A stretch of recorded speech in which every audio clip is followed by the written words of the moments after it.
I thought it would be appropriate to spend some time with the passage from Mark's Gospel, chapter 7, verses 31 to 37.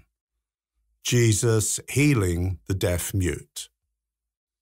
Jesus healing the infirmities of people were not only acts of compassion and mercy, but often very symbolic. The Old Testament prophets continually criticized the people for their spiritual blindness and deafness.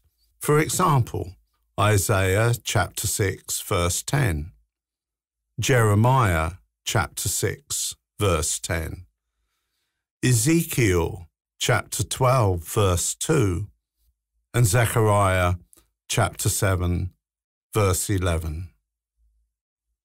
I think it would be of value for us to spend time in our prayer periods reflecting both on the healing in Mark 7 and also the words of the Old Testament prophets. The artwork I have chosen to assist us in our reflections is a 15th century illuminated manuscript in Vienna. It distinctly shows Jesus putting his left hand on the tongue and his right hand on the ear of the deaf-mute.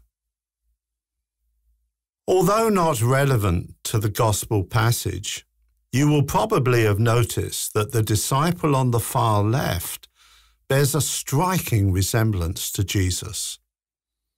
There is a tradition that the Apostle James could be mistaken for Jesus. There are many examples in art, but you might like to look at the painting by Dirk Boutz of the Last Supper in St. Peter's Church, Louvain, for example. It might explain why Judas needed to identify Jesus at Gethsemane, because Jesus was well known in Jerusalem. What do you see in the painting? During the Lenten period, let us reflect on where we need Jesus to heal us of our deafness and muteness. Where am I reading the word of the Lord, but not actually listening to what he is saying? The words of Jesus in Luke chapter 6, the Sermon on the Plain, challenges each one of us. Do we struggle with the implications of what the Lord is saying to us and allow his power, strength, and love to break down our barriers of selfishness and greed? Can I say I am forgiving and at peace with all?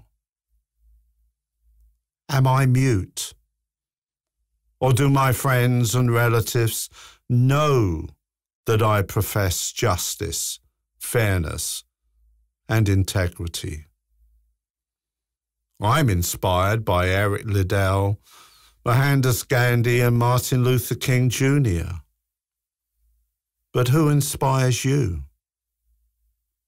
What is the Lord saying to you? We have reflected on the painting of the deaf-mute. But where do you see yourself in the painting? Are you drawn to Jesus, or to the deaf-mute, or to one of the other disciples? During this Lenten season, return often to where you think the Lord is leading you.